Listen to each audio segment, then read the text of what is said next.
딘 코를, 사탕 공장의 연쇄살인마. 1973년 8월 8일 텍사스주 투스턴 경찰서에 한 17세 소년이 자수하러 들어왔다. 그는 경찰에게 충격적인 고백을 했다. 딘 코르를 죽였습니다. 그리고 그가 저지른 일들을 알고 있습니다. 경찰이 이 소년 엘머 웨인 헨리의 진술을 듣고 곧장 휴스턴 교회의 한 집으로 향했다. 그곳에서 경찰이 본 것은 상상을 초월하는 끔찍한 현장이었다. 딘 코르는 1970년부터 1973년까지 최소 28명의 10대 소년들을 유괴하고 성적으로 학대하고 살해한 연쇄살인마였다. 경찰이 수사를 진행하며 그의 범죄가 밝혀지자 미국 사회는 경악을 금치 못했다. 더욱 충격적인 것은 코르리 이 범행을 혼자 저지른 것이 아니라는 점이었다. 그의 범죄에는 2명의 공범이 있었으며 피해자의 상당수가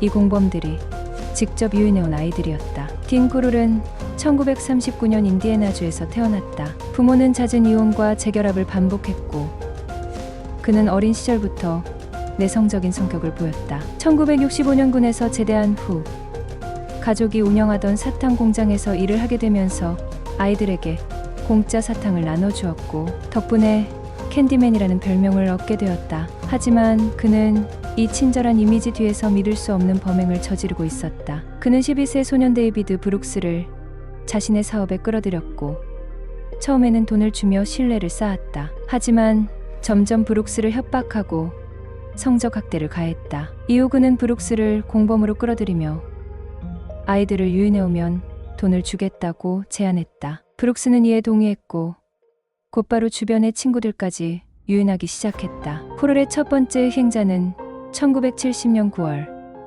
텍사스 대학교 신입생 제프리 코넨이었다. 코르는 히치하이킹을 하던 그를 자신의 차에 태운 후 아파트로 데려가 살해한 뒤 하이 아일랜드 해변에 시신을 유기했다. 이후 코르는 공범 브룩스와 함께 종교 모임에서 친구들을 유인해 연쇄적으로 범죄를 저질렀다. 1971년 브룩스의 친구인 제임스 글래스와 데니 예이츠가 희생되었고 그들의 시신은 코를의 창고에서 발견되었다. 이후에도 코를과 브룩스는 10대 소년들을 계속 유인했고 피해자는 점점 늘어났다. 그러던 중 새로운 공범이 등장했다. 바로 15세 소년 엘머 웨인 헨리였다. 헨리는 원래 코를의 다음 희생자가 될 예정이었다. 그러나 코를은 헨리가 주변 아이들을 많이 알고 있기에 이용 가치가 높다고 판단했다. 헨리에게도 같은 방식으로 아이들을 데려오면 돈을 주겠다고 제안했고 헨리 역시 이에 응했다. 브룩스와 헨리는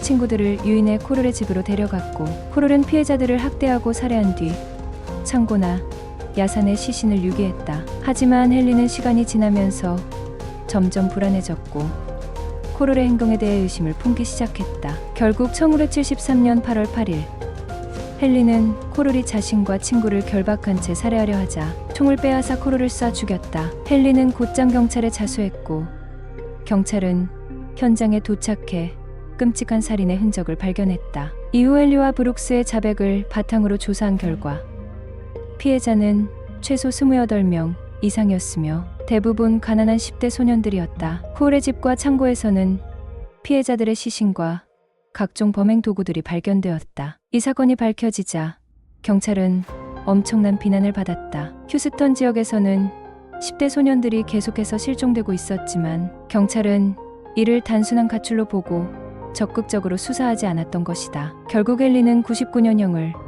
브룩스는 종신형을 선고받았다. 수년이 지난 2012년 헨리의 소지품에서 한 장의 사진이 발견되었다. 사진 속에는 코를의 집에서 결박된 한 남자아이가 있었다. 문제는 경찰이 조사한 모든 피해자들 중 누구도 이 사진 속 소년과 일치하지 않았다는 것이다. 결국 이 사진 속 소년의 신원은 밝혀지지 않았고 이는 코를의 범행이 알려진 것보다 훨씬 더 광범위했을 가능성을 시사하고 있다. 딘 코를이 사망한 지 수십 년이 흘렀지만 그의 범죄는 여전히 휴스턴 지역에서 공포의 상징으로 남아있다. 피해자의 정확한 수조차 밝혀지지 않은 채 캔디맨이라는 이름 뒤에 감춰졌던 끔찍한 진실은 미궁 속에 남아있다.